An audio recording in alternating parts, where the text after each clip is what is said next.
मेरी माँ रोज कमरे में तेल लेकर आती और भाभी के पेट पर लगा देती थी और कहती थी, तू अब गर्भवती हो जाएगी। बस यह बात तुम अपने पति को मत बताना, वरना वह तुझे तलाक दे देगा। और सच में कुछ दिनों बाद ही भाभी प्रेग्नेंट हो गई। मुझे इन सब बातों पे यकीन नहीं था और फिर मैं भी छुपकर वह तेल अपने पेट पर लगाती रही। और कुछ दिनों बाद जब मैं भी प्रेग्नेंट हो गई, यह देखकर तो मेरे होश हवास ही गुम हो गए। ऐसा लगा कि धरती फट जाए और मैं उसमें समा जाऊं, क्योंकि मेरा नाम सिमरन है। मेरी उम्र 20 साल है। मैं मेडिकल की तैयारी कर रही हूँ, इसलिए मुझे 24 घंटे में से 15 घंटे पढ़ाई करने पड़ते थे। और पढ़ाई करना मेरा शौक भी था और मैं डॉक्टर बनना मेरा सपना। मैं अपने परीक्षा की तैयारी कर रही थी कि तभी अचानक बाहर से दरवाजा इतनी जोर से खोलने की आवाज आई, जैसे लगा कि किसी ने दरवाजे पे धक्का दिया हो। और फिर मैं बिना चप्पल पहने ही यह देखने के लिए कि क्या हुआ, दौड़कर भागी तो मैंने देखा कि भाभी रोते हुए अंदर आई और भागते भागते अपने कमरे में जाकर बंद हो गई। और भाभी के पीछे पीछे मम्मी भी भाभी के कमरे तक गई, परंतु तब तक भाभी ने अपने कमरे का दरवाजा बंद कर लिया था। मैंने मम्मी से भाभी के रोने की वजह पूछी, तो आखिर भाभी क्यों रो रही है? सुबह तो भाभी ठीक थी, अभी अचानक भाभी को क्या हो गया? तो मम्मी कहने लगी, वह तो ड्रामा कर रही है, तुम उस पर ध्यान मत दो और जाओ जाकर अपनी परीक्षा की तैयारी करो, मैं सब कुछ संभाल लूंगी। मम्मी की बात सुनकर मैं हैरान हो गई, क्योंकि मेरी भाभी तो बहुत ही अच्छी थी। उनसे मेरा रिश्ता बहनों के जैसे था। मुझे कभी लगा ही नहीं कि हम नंद और भाभी हैं। भाभी मुझे हमेशा समझाती रहती थी और पढ़ाई में भी मेरी मदद करती थी, क्योंकि मेरी भाभी पढ़ी लिखी थी। उन्होंने कभी भी किसी किस्म का ड्रामा या मक्कारी नहीं की थी। परंतु मम्मी पता नहीं भाभी के बारे में ऐसा क्यों कह रही थी। मैं यह सोचते हुए अपने कमरे में चली आई और जाके परीक्षा की तैयारी करने लगी। परंतु अब मेरा मन पढ़ाई में नहीं लग रहा था और मेरा सारा दिन यूं ही खामोशी और उदासी के साथ गुजर गया। पूरे दिन भाभी कमरे से बाहर नहीं निकली। चूंकि मेरी परीक्षा थी, इसलिए मैं सारा दिन भर पढ़ाई करती रही थी, तो मजबूरन खाना भी मम्मी को ही बनाना पड़ा। यह मेरे लिए आज के दिन का दूसरा झटका था, क्योंकि जब से भाभी शादी करके आई थी, उन्होंने मम्मी को किचन में कदम रखने के लिए भी मना कर दिया था, क्योंकि वह किचन का सभी काम खुद ही बहुत अच्छे तरीके से करती थी। मेरे भैया किसी दूसरे शहर में जॉब करते थे।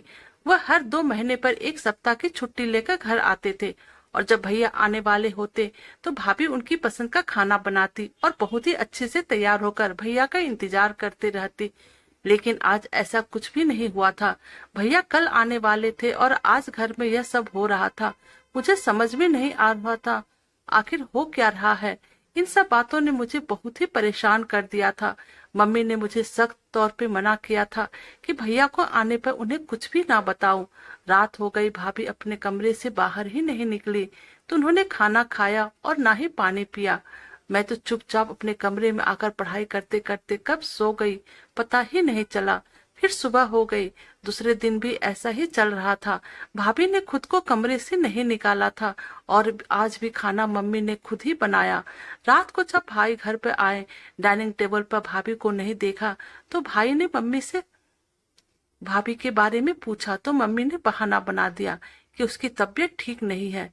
मैं हैरान होकर मम्मी की तरफ देखने लगी, तो मम्मी ने मुझे चुप रहने का इशारा किया। मैं भी खामोश हो गई कि चलो जब भाई कमरे में जाएंगे तो भाभी से बात करने के बाद उन्हें सारी सच्चाई पता चल ही जाएगी। हम सब खाना खाकर अपने अपने कमरे में चले गए, लेकिन भाभी का कमरा अंदर से बंद था। तो भाई को घबराहट होने लगी और जल्दी से डुप्लीकेट चाबी लेकर आ गए और रूम खोलने लगे। भाई जैसे ही रूम में गए तो उन्होंने देखा कि भाभी अभी तक सो रही है। भाई ने जल्दी से अपना रूम अंदर से लॉक किया, उनके पास चले गए। मैं पानी देने मम्मी के कमरे में गई थी और जब वापस आ रही थी तो मैंने देखा कि भाई बहुत गुस्से में मम्मी के कमरे में जा रहे थे, लेकिन मुझे देखकर कहने लगे, सिमरन तू अपने कमरे में जा, मुझे मम्मी से अकेले में कुछ बातें करनी है। मैं भाई का हुक्म सुनते ही एकदम कमरे से बाहर चली गई। लेकिन मुझे कल से भाभी की रोने की वजह जाननी थी कि आखिर भाभी को क्या हुआ जो वह इतना रो रही है।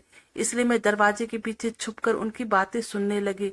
जिसको सुनते ही मुझे लगा कि शायद मैंने कुछ गलत सुन लिया है।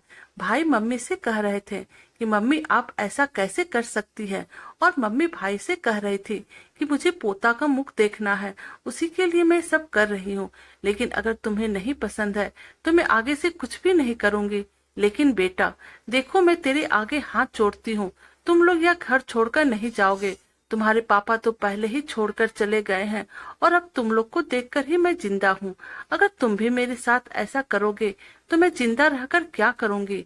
भाई मम्मी की बात सुनकर ठंडे पड़ गए और मम्मी को गले लगाकर बोलने लगे, मम्मी मैं कहीं नहीं जा रहा हूँ, लेकिन याद रखो कि मेरी पत्नी बहुत सीधी, सुशील और पवित्र औरत है। यह सब उसे बिल्कुल अच्छा नहीं लगता है। भगवान के लिए उसे किसी के सामने ना लेकर जाओ। मम्मी ने हाँ में सर हिला दिया। भाई उनका माथा चूमकर अपने कमरे में चले गए। भाई के जाते ही मैं दरवाजे के पीछे से निकलकर अपने रूम में आ गई, लेकिन कमरे में आते ही मैं लगातार अपने कमरे के चक्कर काटने लगी। मेरे दिमाग में एक ही बात चल रही थी, आखिर मम्मी भाभी के साथ क्या कर रही है। मम्मी भाभी को आखिर किस पंडित बाबा के पास लेकर गई थी। क्यों भाई बार बार एक ही बात किए जा रहे थे कि मम्मी मेरी पत्नी बहुत पवित्र औरत है, यह सब नहीं कर सकती है, उसे अच्छा नहीं लगता है, कुछ तो गड़बड़ जरूर है और कुछ तो दाल में काला है। मेरे दिमाग में एकदम आया कि मम्मी भाभी से कुछ गलत काम तो नहीं करवा रही है। यह सोचते ही मैंने एकदम अपनी सोच को नामे बदला। ऐसा नहीं हो सकता, भला मम्मी भाभी के साथ ऐसा क्यों करेगी, भला मम्मी अपने ही बेटे का घर क्यों खराब करेगी। लेकिन अगर ऐसा कुछ नहीं होता तो भाई बार बार मम्मी से ऐसा क्यों कहती, क्योंकि मेरी पत्नी बहुत पवित्र है, बहुत सुशील है, कुछ तो गड़बड़ जरूर है। भाई बार बार मम्मी से ऐसा क्यों कहते, मेरी पत्नी बहुत बहुत सुशील है, कुछ तो गड़बड़ जरूर है। मैं इन सोचों में बहुत देर तक उलझी रही और आखिर में इस सोच से तंग आ गई थी और फिर मैंने अपने सोच को विराम दिया और मैं पढ़ने के लिए बैठ गई।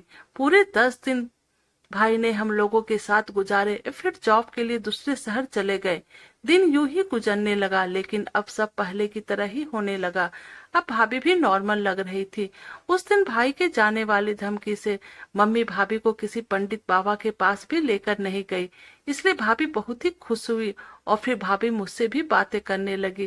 परंतु जब मैं भाभी से उस दिन के बारे में पूछती कि आप रोते हुए क्यों कमरे में गई थी, तो भाभी बात बदल देती या फिर उठकर चली जाती थी।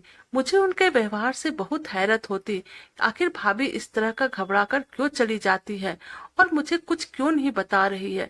दूसरी तरफ मुझे मम्मी का व्यवहार भी बहुत ही परेशान में डाल रहा था। वह अक्सर भाभी के कमरे में घुसकर उनसे पता नहीं क्या क्या कहते रहती। जैसे ही मैं कमरे में जाती मम्मी भाभी दोनों ही घबरा जाती, बल्कि मम्मी तो गुस्सा होकर मुझे 4 बातें भी सुना देती और कभी कभी तो कमरे से निकल जाने को भी कह देती।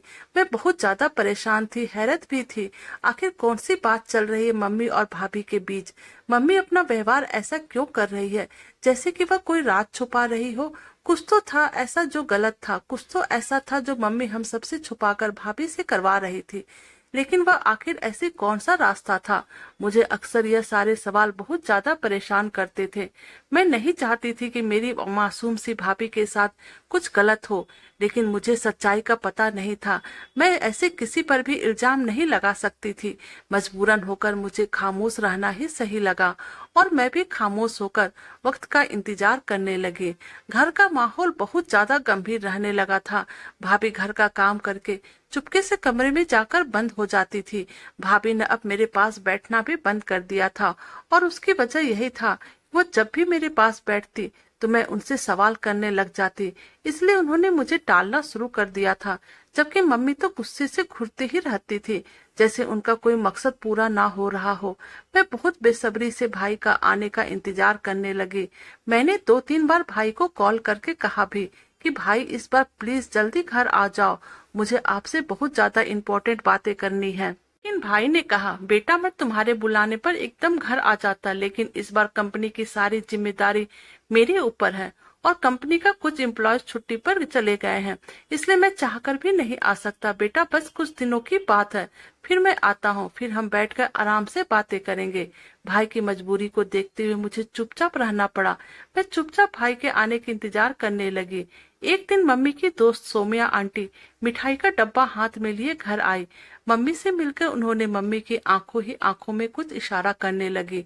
मुझे उनकी हरकतें बिल्कुल भी सही नहीं लगी, बल्कि उनकी सारी हरकतें बहुत ज्यादा अजीब थी, जबकि मम्मी भी उनके इस हरकतों में उनका पूरा पूरा साथ दे रही थी। थोड़ी देर बाद भाभी चाय और नाश्ता ले आई। नाश्ता रखने के बाद भाभी उठकर जाने ही वाली थी, तभी मम्मी की दोस्त सोमिया आंटी ने उनका हाथ जोर से पकड़ लिया। भाभी ने उनको सवाल भरी नजरों से देखा तो आंटी के कुछ भी बोलने से पहले मम्मी बोल पड़ी कि बहू थोड़ी देर हमारे पास बैठ जाओ, मेरी फ्रेंड आपसे कुछ बातें करना चाहती है। मम्मी और उनके दोस्त बार बार नजरों से बातें कर रही थी और फिर दोनों के चेहरे पर मुस्कुराहट आ गई, जो कि मुझे किसी अनहोनी का संकेत दे रही थी। सोमिया आंटी भाभी का हाथ पकड़कर कहने लगी, देखो अभी 1 साल पूरा भी नहीं हुआ मेरे बेटे की शादी को। मेरी बहू ने मुझे दादी का सुख दे दिया और अपनी शादी की पहली सालगिरह पर मेरी बहू ने मेरी गोद में मेरा पोता डाल दिया। मैं बहुत खुशकिस्मत हूँ। आंटी का अंदाज कुछ ऐसा था जो भाभी को नीचा दिखाने की कोशिश कर रही थी। भाभी बेचारी सर नीचे करके उनकी सारी बातें सुन रही थी और वो कर भी क्या सकती थी। फिर सोमिया आंटी पूछने लगी, तुम्हारी शादी को तो 3 साल हो चुके हैं, तुमने अभी तक खुशखबरी क्यों नहीं सुनाई है? भाभी उनका सवाल सुनकर बहुत ज्यादा दुखी हो गई थी। फिर वो कहने लगी, बेटा क्या बात है, क्यों अभी तक तुम्हारा दामन खाली है? आखिर तुम ही तो इस घर के वारिस को जन्म देना है, कहीं तुम में कोई प्रॉब्लम तो नहीं है? उनकी बात सुनकर भाभी रोने लगी और कहने लगी कि नहीं आंटी, ऐसा कुछ नहीं है। जब भगवान को मंजूर होगा तब मेरी झोली भर जाएगी और मैं माँ बन जाऊंगी। फिर आंटी भाभी से बोली कि बेटा दुआ के साथ साथ दवा भी जरूरी है, लेकिन आजकल के नस्ल को कौन समझाए। उनकी बात सुनकर भाभी अपनी आंखों में आंसू भर के अपने कमरे में चली गई। फिर सोमिया आंटी भी मम्मी से मिलकर चली गई। आंटी के जाने के बाद भाभी अपने कमरे से बाहर निकलकर मम्मी के पास आई और अपने आंसू साफ करके बोली, मम्मी मैं राजी हूँ बाबा के पास जाने के लिए, बस यह बात किसी भी तरह अमन को पता नहीं चलना चाहिए। मम्मी मुस्कुराने लगी और बोली, यह तो तूने बहुत अच्छा फैसला किया, और भला मैं क्यों बताऊंगी अपने बेटे को, बल्कि पूरा ख्याल रखूंगी कि किसी भी तरह यह बात उसके कानों में ना पहुंचे। भाभी रोते हुए मम्मी से कहने लगी कि बस मुझे अब और किसी के ताने नहीं सुनने हैं, बस इसलिए मैंने यह फैसला कर लिया है और आप बेफिक्र रहें, मैं किसी भी तरह यह बात अमन को पता नहीं लगने दूंगी। भाभी यह कहते हुए और रोते हुए दोबारा अपने कमरे में चली गई, जबकि भाभी को जाते ही मम्मी भी हंसते हुए अपने कमरे में चली गई। मुझे मम्मी का व्यवहार बहुत अजीब लगा था, इसलिए मैं भी मम्मी के पीछे पीछे जाकर उनके दरवाजे के पीछे खड़ी हो गई। अंदर झांक कर देखने लगी। मम्मी फोन पर सोमिया आंटी से कह रही थी, वाह सोमिया क्या एक्टिंग की है तूने, देख तेरा नाटक काम आ गया। तेरे चाहते ही मेरी बहू मेरे पास आई और हर काम करने के लिए राजी हो गई, जिसके लिए शायद मैं उसे कभी राजी नहीं कर सकती थी। देख सोमिया, तेरी एक चाल ने मेरी बहू को बाबा के पास जाने के लिए तैयार हो गई, और मुझे तो अभी तक यकीन ही नहीं हो रहा है कि मेरी बहू बाबा के पास जाने के लिए मान गई है। मम्मी खुशी खुशी बोले जा रही थी, लेकिन मुझे ऐसा लग रहा था कि मैं अब यहाँ पर और खड़ा नहीं रही तो चक्कर खाकर गिर जाऊंगी। अब मुझे मम्मी और सोमिया आंटी की आंखों ही आंखों में इशारे वाली बात समझ में आ गई थी। किस तरह उसने भाभी को अपनी जाल में फंसाया था, भला भाभी ऐसे कैसे कर सकती थी। और यही सब मैं सोच ही रही थी कि अचानक मुझे मम्मी की कदमों की आवाज सुनाई दी और मैं जल्दी जल्दी उनके दरवाजे से निकलकर एकदम अपने कमरे में आई। मम्मी भाभी के कमरे में जाकर भाभी से बोली, कल शाम को तैयार रहना, 5 बजे बाबा के पास चलेंगे। और भाभी रात को खाना खाकर अपने कमरे में सोने चली गई, परंतु मुझसे खाना नहीं खाया गया और ना ही मुझे पूरी रात नींद आई। मैंने पूरी रात बिस्तर पर करवटें बदलकर ही बिता दी और फिर मेरे दिमाग में बार बार एक ही बात आ रही थी, कल मम्मी भाभी के साथ क्या करने वाली है। और इन सोचों में मेरी आंखें कब लग गई मुझे पता ही नहीं चला। देर रात से सोने की वजह से सुबह मेरी आंख बहुत ज्यादा लेट खुली, तो मैं जल्दी जल्दी उठकर बाहर आ गई। मुझे यह बात परेशान कर रही थी, कहीं मम्मी भाभी को लेकर चली तो नहीं गई। लेकिन जब मैं आंगन में गई तो देखा भाभी और माँ दोनों ही अपने अपने काम में व्यस्त थे। और फिर शाम हो गई। मेरा पूरा दिन टेंशन में गुजरता चला गया। शाम को भाभी तैयार खड़ी थी और मम्मी का इंतजार कर रही थी, क्योंकि मम्मी पता नहीं अपने कमरे में किससे बातें कर रही थी। मम्मी बाहर आई और भाभी से कहा, तुम्हें जाने की कोई जरूरत नहीं है, तुम अपने कमरे में जाओ। मम्मी की बात सुनकर भाभी खुशी खुशी अपने कमरे में चली गई। मुझे यह जानकर बहुत हैरानी हुई कि मम्मी ने क्यों अपनी बात को बेकार जाने दी। फिर मैंने सोचा कि लगता है मम्मी के दिल में भगवान का डर आ गया है। मैं खुश होकर अपने कमरे में चली गई। लेकिन कुछ देर बाद मैंने देखा मम्मी एक बड़ी सी पोटली उठाए घबराते हुए बाहर की तरफ जा रही थी। मैंने मम्मी से पूछा, आप इस तरह कहाँ जा रही हो? तो मम्मी फौरन गुस्से से बोली, मैं तुम्हें जवाब बाद में दूंगी, इसलिए अभी तुम चुपचाप अपने कमरे में चली जाओ, मैं थोड़ी देर में आ जाऊंगी। मैं मम्मी का व्यवहार देखकर बहुत हैरान थी। तब जाकर किचन में अपने लिए चाय बनाने लगी। चाय बनाने के बाद मैं वहीं बैठकर चाय पीने लगी। तभी मैंने देखा कि मम्मी जल्दी से दरवाजा खोलकर अंदर आई और फिर दरवाजा बंद करके सीधा भाभी के कमरे में चली गई। मैं भी अपनी चाय वहीं पर छोड़कर मम्मी के पीछे पीछे भाभी के कमरे में चली गई। मम्मी ने अपने दुपट्टे से एक बोतल खोलकर भाभी को दिया और कहने लगी, बाबा ने यह तेल औरतों के लिए तैयार किया है और जाने माने कौन सी जड़ी बूटी से यह तेल बनाया है। बाबा कह रहे थे कि तुम्हें रोजाना यह तेल अपने पेट पर लगाना है, देखना कि तुम कुछ दिनों में ही गर्भवती हो जाओगी। और सबसे खास बात यह है कि बाबा ने जो मंत्र इस तेल पर फूके हैं, अगर वह मंत्र कोई पति अपने मुंह से सुबह और शाम 2 बार जाप करे, गर्भवती हो जाएगी। भाभी ने तो मम्मी की बातों पर यकीन करके तेल लगा लिया, लेकिन मुझे मम्मी के उस बाबा के किसी भी बात पर यकीन नहीं था और न ही उस जड़ी बूटी वाले तेल पे। आखिर में मैं एक मेडिकल स्टूडेंट थी और मुझे बहुत अच्छी तरह से पता था कि अभी तक ऐसा कोई भी तेल साइंस ने नहीं बना पाया है। तभी भाई के जोरदार नमस्ते करने की आवाज से मैं होश में आई। खुशी से मैं उनके गले में झूम गई। भाई मुझसे कहने लगे, तुम क्या बात करना चाहती थी? लेकिन मैंने बहाना बनाकर उन्हें टाल दिया। बस मुझे आपसे मिलने का दिल कर रहा था, इसलिए मैंने यह सब कहा था। अब घर का माहौल खुशगवार हो गया था। के कहे अनुसार रोज रात को अपने पेट पर भाई से छुपाकर वह तेल लगा रही थी, क्योंकि वह भी मां बनना चाहती थी। एक दिन भाभी खुशी से मम्मी के पास आई और कहने लगी, मुबारक हो मम्मी, आप दादी बनने वाली हैं। मम्मी खुशी से भाई को गला लगाकर उनके कान में धीरे से बोली कि देखा बाबा जी का तेल का करिश्मा। भाभी भी जोर जोर से हाँ में सर हिलाने लगी, लेकिन मेरे लिए यह यकीन करना बहुत ज्यादा मुश्किल हो रहा था। भला ऐसे कैसे हो सकता है? इसलिए मैं भाभी के कमरे में गई और चुपके चुपके दुपट्टे में वह तेल की बोतल छुपाकर अपने कमरे में चली आई।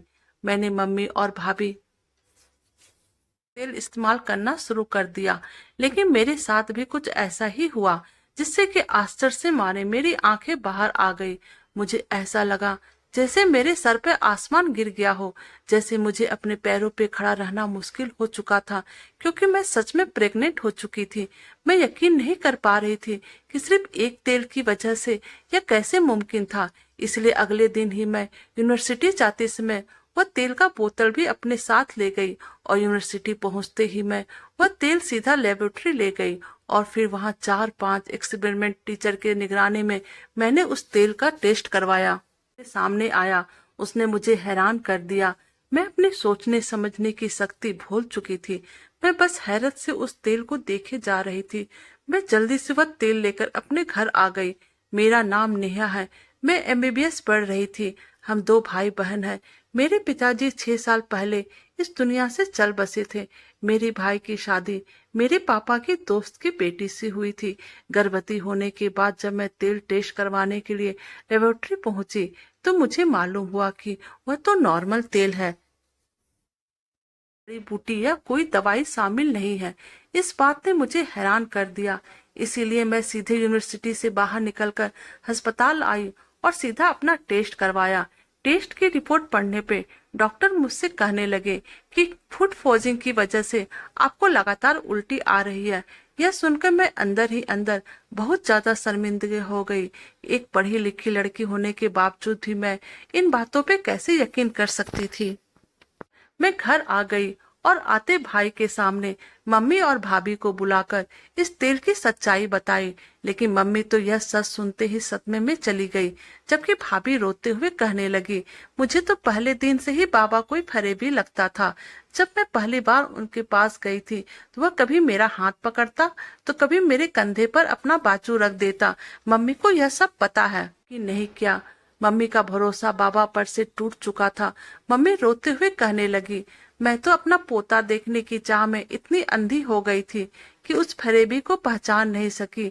यह तेल उसने मुझे 3 तोले सोना और 2 लाख लेकर दिया था। मम्मी रो रो कर अपना माथा पीटने लगी। या मेरी दौलत और यह सच्चाई जानने के बाद हम लोग एक दूसरे को देखने लगे। भाई ने बाबा के खिलाफ पुलिस में रिपोर्ट दर्ज कराया, क्योंकि बाबा के खिलाफ पहले भी बहुत सारी रिपोर्ट पुलिस स्टेशन में दर्ज हो चुकी थी। और फिर पुलिस ने छापा मारकर उस जगह को सील कर लिया। पहले ही फरार उड़ चुके थे और उस बाबा के खिलाफ हर अखबार में उसकी फोटो छप रही थी कि जो कोई भी इस बाबा का पता बताएगा उसे सरकार की तरफ से इनाम दिया जाएगा। भाई मम्मी से बोल रहे थे, मम्मी अगर इस दुनिया में कोई पत्ता भी हिलता है तो वह भी भगवान की मर्जी से हर चीज मिल जाती है, लेकिन उसके लिए सब्र करना पड़ता है। काश आपने भी भगवान पे यकीन किया होता तो आज हमारी जमा पूंजी ना लूटी होती था। अब मम्मी को भाई की बात समझ में आ गई थी, परंतु तब तक बहुत देर हो चुकी थी। तो दोस्तों, आपको हमारी यह कहानी कैसी लगी प्लीज आप हमें कमेंट कीजिएगा। अगर आप हमारे चैनल पर नए हैं तो हमारे वीडियो को लाइक, सब्सक्राइब और शेयर कीजिएगा। Thank you.